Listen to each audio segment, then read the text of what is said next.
Bonjour à tout le monde et merci d'avoir accepté de partager avec moi ce petit bout de chemin de ma vie.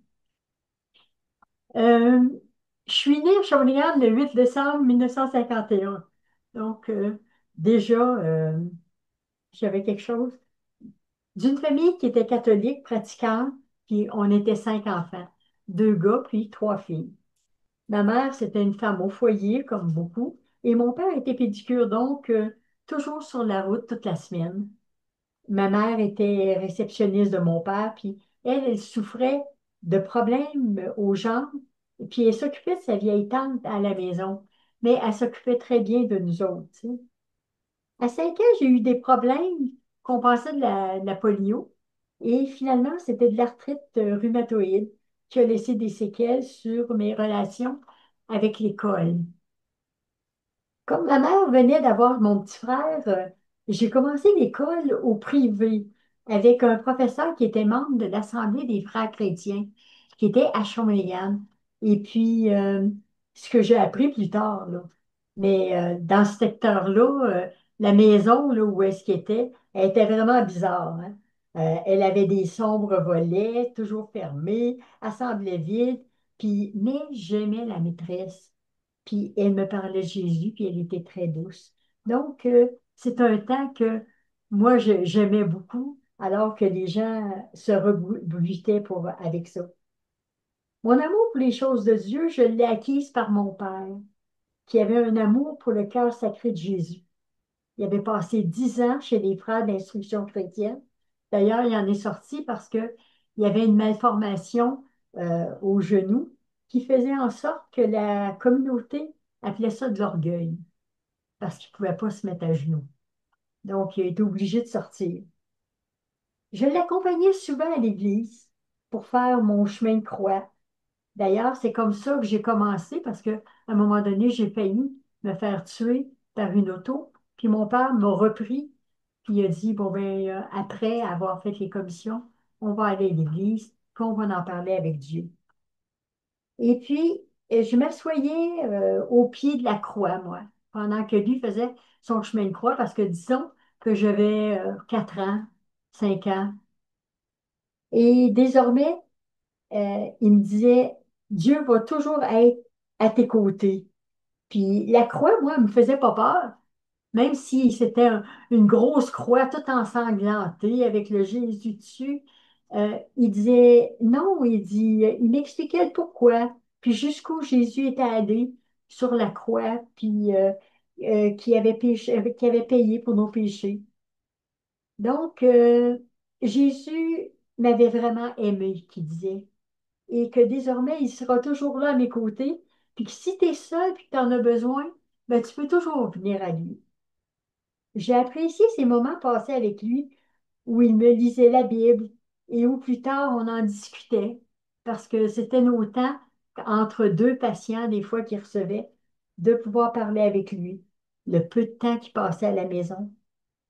Il avait toujours avec lui son recueil de l'imitation de Jésus. Ça, il était sorti de chez les frères avec ce livret-là, puis jusqu'à sa mort, il l'a eu avec lui. L'imitation de Jésus, ça, c'était, il se référait beaucoup à ça, mais il nous a jamais imposé ce livre-là. Mon père m'a appris à prendre soin des malades aussi, même très jeune. Moi, j'allais chanter pour les gens qui soignaient des pieds. Et puis, il disait, tu sais, Daniel, c'est peut-être la seule visite qu'ils ont durant la semaine. Puis, tu peux les réjouir de cette manière-là, juste en chantant une chanson. Puis, et puis, j'allais prendre soin des malades, des vieillards.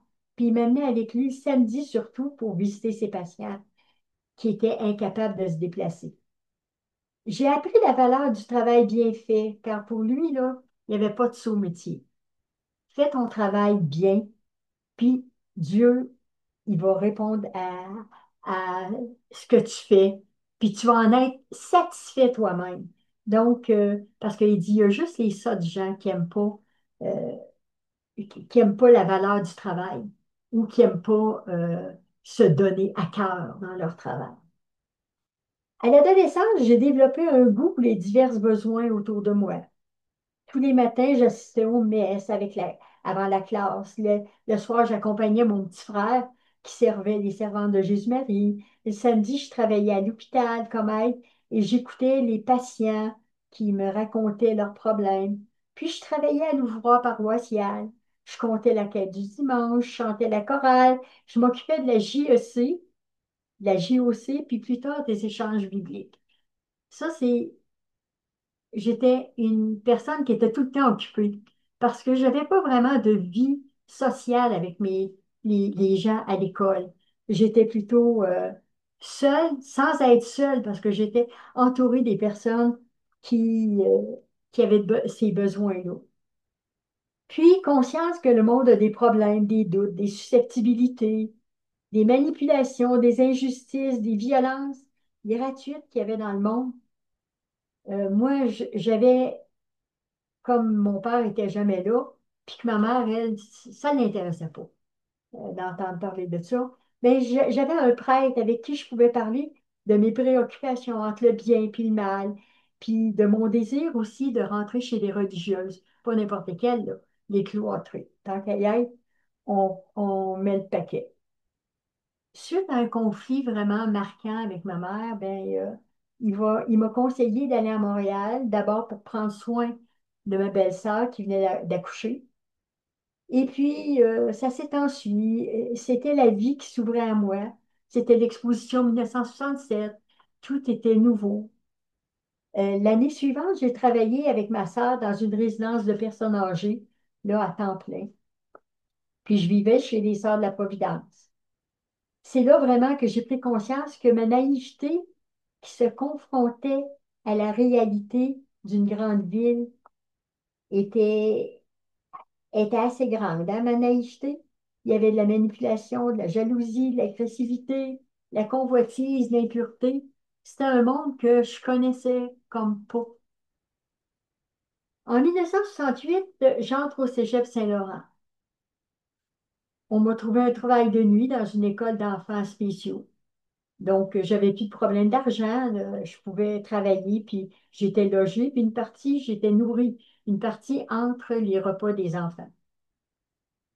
Comme je m'étais coupé deux doigts à la sortie de mon travail d'été que j'avais eu, j'ai été obligée de changer d'instrument parce que là, j'étais dans une école au Cégep Saint-Laurent en musique. Puis je m'en allais en piano, puis là, j'ai dû me placer en chant. Je me suis sentie très bien dans cet élément-là. Et puis, je me faisais des amis, puis j'avais une place.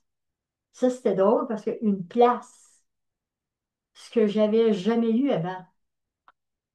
La troisième année du cégep, là, j'ai appris des nouvelles troublantes pour moi. Le vicaire que je rencontrais à Shawinigan, il mettait fin à sa prêtrise. Un autre s'était marié. Un autre s'unissait avec une religieuse qui accompagnait nos groupes de prière puis nos messes du dimanche. Un autre qui était accusé de pédophilie, puis j'en passe. Puis au cégep, c'était la débandade, les filles couchaient avec les gars, puis si tu faisais pas ça, t'étais capoté. Je m'apprêtais attends une minute là. Non. Faut croire que c'était la période de l'amour libre, hein. Il n'y avait plus de péché, puis à quoi ça sert de faire des vœux si on ne les tient pas? Donc, les gens étaient libres de tout. Puis un soir, à la sortie des cours de la chorale, on venait de faire un cours de la chorale, puis plusieurs d'entre vous le connaissent probablement. On chantait Verbe égal au Très-Haut, là, notre unique espérance. Euh, je traversais le cimetière, puis je fredonnais, parce que je trouvais ce cantique-là vraiment très beau, puis il parlait de Jésus comme étant la seule espérance qu'il y avait. Puis je me rendais à mon travail, puis j'ai senti que quelqu'un me suivait. Puis là, j'ai pris panique, mais j'ai crié à Dieu. Puis je me suis aperçue que c'était mon frère aîné, que je craignais parce qu'il m'avait tellement manipulé, il m'avait tellement abusé que, avec tout un amalgame de sentiments négatifs qui faisaient surface, j'étais comme gelée, là. Je ne pouvais plus rien faire. À partir de ce moment-là, J'ai réalisé que j'avais besoin d'être protégée. Ce que je demandais dans mes prières, c'était que Dieu suscite un homme capable de me défendre. Mais prier pour cela, là, c'était aberrant pour moi parce que je me disais, Dieu connaît mon besoin, puis il sait ce que j'ai vécu. Donc, je n'ai pas besoin de lui dire. Mais pourtant, c'était le seul moyen de m'en sortir dans ce monde où j'avais plus personne.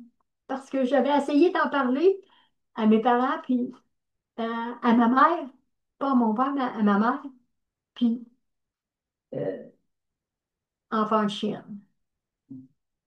Tu sais, aujourd'hui, je sais que j'aurais dû demander l'aide de Dieu plutôt que d'essayer de m'en sortir à ma façon. Mais c'était l'éducation que j'avais reçue. Euh, c'est toi qui fais ton avenir, c'est toi qui fais tes choses. Donc, fie-toi sur toi-même pour découvrir qu'est-ce qu'il y a. Puis, tu mets le nom de Dieu avec tout ça. Tu sais, par ta force, là, tu vas y réussir. J'ai rencontré un homme que je croyais être la réponse à ma prière. Il était doux, brillant, attentionné. Il aimait le religieux. Mais moi, bien que j'aimais les choses religieuses, je m'enfargeais pas dans les fleurs du tapis. Je voyais qu'on pouvait s'aider mutuellement car il avait connu de la pédophilie dans son passé. Mais ma question, Dieu peut-il cautionner une union illicite, même si tout semble beau? Tu sais, tu t'entends là, mais est-ce que Dieu cautionne ça? Mais quel prix à payer? Petit à petit, je ne voyais plus le secours que Dieu m'offrait gratuitement avant. Euh, je me, je marchais par mes propres moyens. Je m'éloignais de lui, bien qu'en apparence, je voulais me convaincre que cela venait de Dieu. Je prenais ma volonté pour sa volonté. Je faisais un choix volontaire pourtant. J'ai vécu 4 ans avec lui. On prévoyait se marier, mais voilà qu'à la suite d'une nouvelle de son ami qui divorçait, il panique. Il mettait en doute ses sentiments parce qu'il disait, si ce couple avec ses enfants, qui sont mariés depuis 6 ans, se sépare, est-ce qu'il pouvait dire, lui, avec son passé, ou est-ce qu'il avait été abusé pour toujours? Ça le marquait, puis il disait, on s'est donc séparés. Moi, je me suis orientée vers une carrière en chant classique et en théâtre en 1974.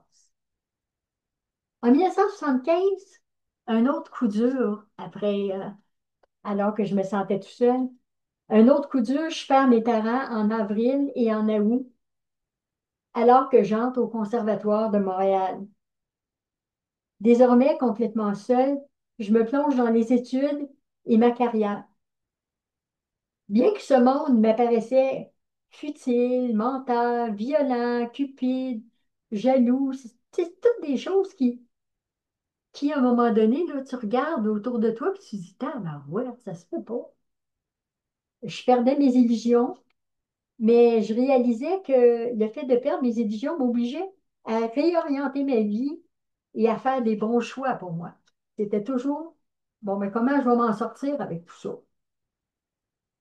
Alors que je reviens de Shawinigan après une rencontre avec le notaire au décès de ma mère, dans le bus, j'aperçois une amie.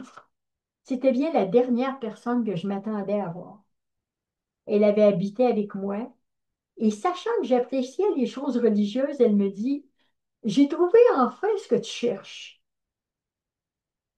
C'est la Bible, la parole de Dieu écrite pour être plus compréhensible. Je lui dis, ben, tu sais bien que je lis déjà la Bible de Jérusalem, là. Toutefois, elle m'expliqua certaines erreurs que j'avais entendues dans le catholicisme, sur Marie, les œuvres, les sacrements, puis que Jésus était venu pour nous sauver de nos péchés. Sur Jésus, je savais, puis j'étais perplexe par contre sur certaines erreurs qu'elle me démontrait. Parce que d'ailleurs, j'ai parlé avec des prêtres, puis ils n'étaient pas capables de me donner de réponse sur Marie, sur des erreurs qu'il y avait. Puis quand même, je disais, quand même, c'est la religion catholique dont tu parles. Toi-même, tu es une ancienne sœur. Qu'est-ce qui se passe? Tu sais, je veux dire, tu t'envoies. C'est un État, là, l'Église catholique. Mais elle dit, qui est-ce que tu es pour juger, puis qui est-ce que je suis pour juger ces écrits-là? Elle m'a offert une Bible, mais moi, j'ai lui proposé de la payer parce que je savais qu'elle avait peu de ressources monétaires et puis je voulais rien lui devoir. Je voulais pouvoir garder ma liberté. Ça, c'est de l'orgueil. En arrivant à la maison, je me suis mis à dévorer cette Bible d'abord pour voir si ça était conforme à la mienne. Depuis que mes parents étaient morts, je m'adressais à Dieu comme le père des orphelins et des veuves. Puis je savais qu'il était le seul qui pouvait m'aider à comprendre les écrits, puisque c'est lui qui les avait écrits. Ça, j'en étais persuadée dès ma jeunesse. Mais que des questionnements que je n'arrivais pas à saisir intellectuellement, lui pouvait les découvrir puis me donner la vraie réponse. Le langage me paraissait plus clair, mais c'était comme si je n'avais jamais lu la Bible avant. De jour en jour, la découverte de ces passages d'Ésaïe, de Job, de Daniel résonnait dans ma tête et je me baignais dans des chants. Il y avait plein de chants qui me revenaient à la mémoire. Oh, beautiful are the feet of them. He shall feed his flock. Come unto him. Des profondeurs, je crie vers toi, Seigneur. Le psaume 130. Mêlé aux paroles de Job, je sais que mon Rédempteur est vivant. Ça, là, après la mort de ma mère, j'ai bien vu que cette parole-là devenait vivante pour moi. Je savais qu'il se lèverait le dernier, puis que quand je n'aurai plus de chair, je verrai Dieu, et il me sera favorable. On aurait dit que chaque passage était une lettre pour moi. Il décrivait la marche que je devais suivre et les déboires que j'avais vécus. La providence m'accompagnait malgré le peu que j'en connaissais de Jésus. En moi, il y avait une foi, une joie et des louanges après avoir lu ces textes-là. J'avais enfin trouvé un chemin où je pouvais marcher avec une assurance et je ne voulais pas tourner en rond. Je me rappelais que tout avait été accompli, puis que Christ avait tout accompli pour moi. Mais où était-il? Je voulais parler de ce renouveau dans ma vie qui ne laissait pas d'arrière-goût, parce que ce que je lisais de la parole de Dieu, c'était toujours de la joie qui en ressortait. Au conservatoire, mes pratiques s'entrecoupaient de discussions avec d'autres élèves, avec des professeurs sur Jésus. Je remarquais que le sourire sur mon visage, quand on remarquait le sourire sur mon visage, on m'ouvrait la porte. Je voulais garder contact avec Roland, que j'avais laissé, afin de lui partager cette découverte et le ramener au bon sens, car je le savais attentif aux choses de Dieu. Et voilà, Romains 1, tout était indiqué. Baignant dans ce milieu hostile où chacun cherche sa gloire et ne cherche pas la cause de leur déboire, c'était mon cheval de bataille au conservatoire. Ce passage s'adressait à tout le monde et moi en premier. C'était fantastique parce qu'ils ne se sont pas souciés de connaître Dieu. Dieu les a livrés à leur sens réprouvé. Mais c'était fantastique de voir l'amour de Dieu venu jusqu'à nous parce qu'il savait qu'on s'en sortirait jamais tout seul. Ce que je ne comprenais pas, c'était pourquoi une telle révélation, porteuse d'une si grande justice, soulevait autant d'opposition et de culpabilité, alors que pour moi, je m'accrochais à elle comme à une bouée de sauvetage, pleine d'espérance. On disait à capote. J'allais quelquefois aux rencontres avec Thérèse à un groupe à Vatican. Et puis, parce que ce groupe-là, il lisait la Bible et il scrutait la Bible. Mais c'était selon eux-mêmes. Chacun disait ce qu'ils avaient lu, ce qu'ils avaient entendu. Puis c'était, euh, humainement parlant, semblable à ce que moi-même j'avais vécu dans ma jeunesse. J'aimais ça, mais parce qu'on parlait de la Bible, mais un jour, on m'a invité à un baptême d'adulte à Montréal, à Maranatha. J'étais hésitante car j'avais jamais mis les pieds dans une autre église que catholique. Puis suite à ce geste de la part d'un homme d'une soixantaine d'années qui accepte de se faire baptiser,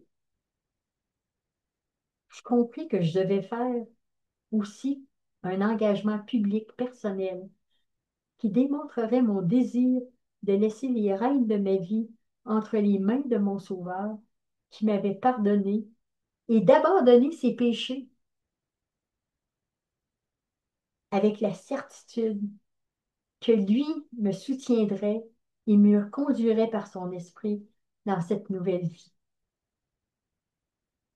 Jésus était le seul chemin que Dieu ouvrait devant moi pour me conduire à lui.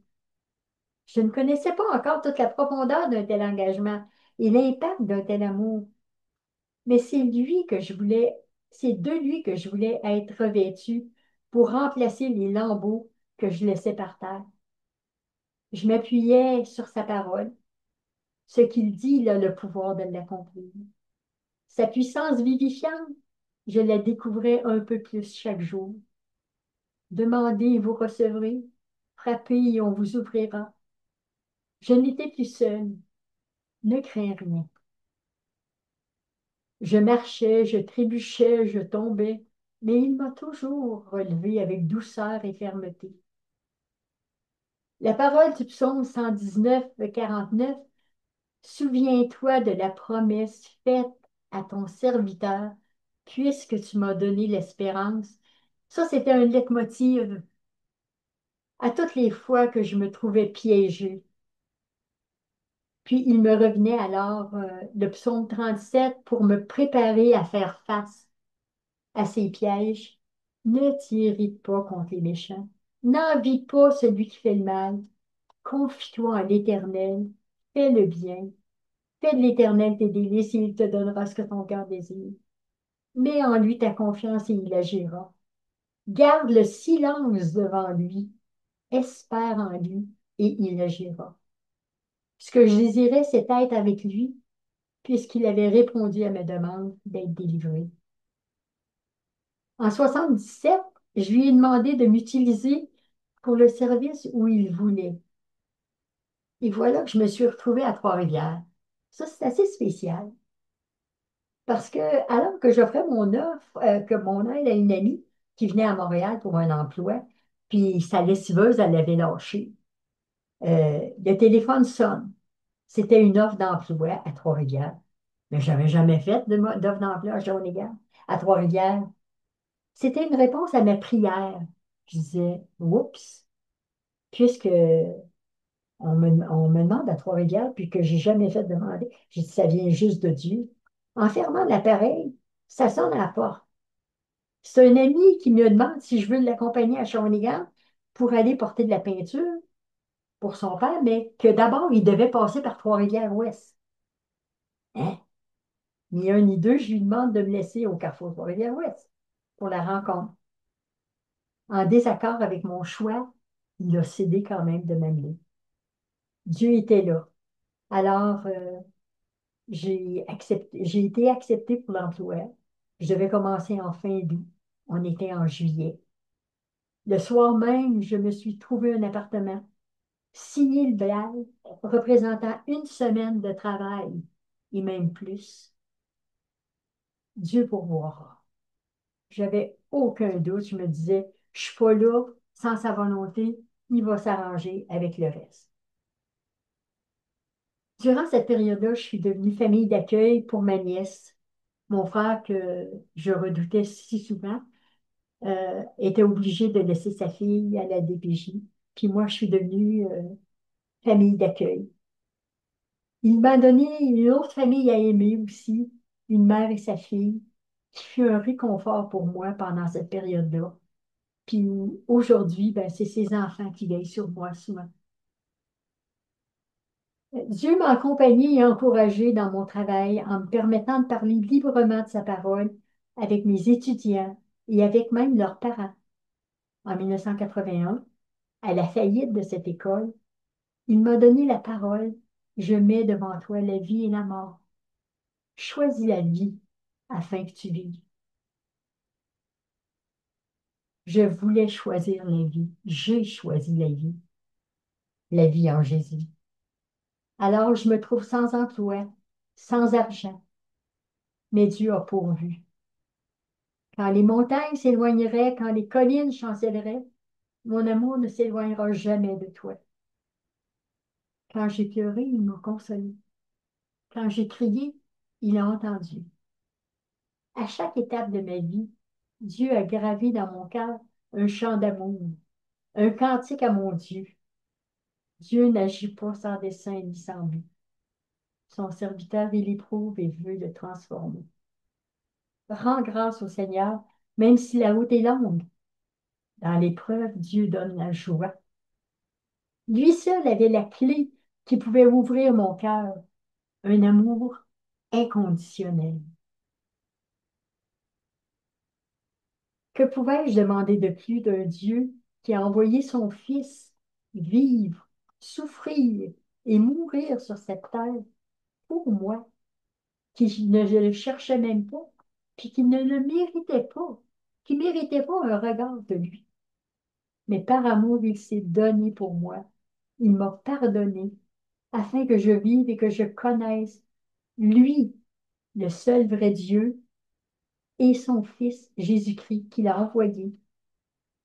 Ce Fils qui m'a aimé jusqu'à mourir sur la croix et que parce qu'il voulait que je partage éternellement sa présence, la présence d'un Père qui a fait de moi son enfant. Oui, s'il y en a qui ont passé par des temps bien, bien difficiles, je les inviterais à pouvoir se tourner vers ce Dieu qui seul peut consoler, seul peut ramener à lui des cœurs brisés, des cœurs qui sont fêlés même, parce qu'on a besoin de lui en tout temps, même quand ça va bien. Parce que quand ça va bien, des fois, c'est là qu'on s'en éloigne. Quand ça va mal, ben, on crie à lui, mais pour des futilités. Mais il est important de crier à lui pour que lui vienne à nous. Parce que c'est lui qui peut toucher le cœur intérieur et non juste la superficie. Parce que ce qui est superficiel, ça passe, mais ce qui est éternel, ça demeure.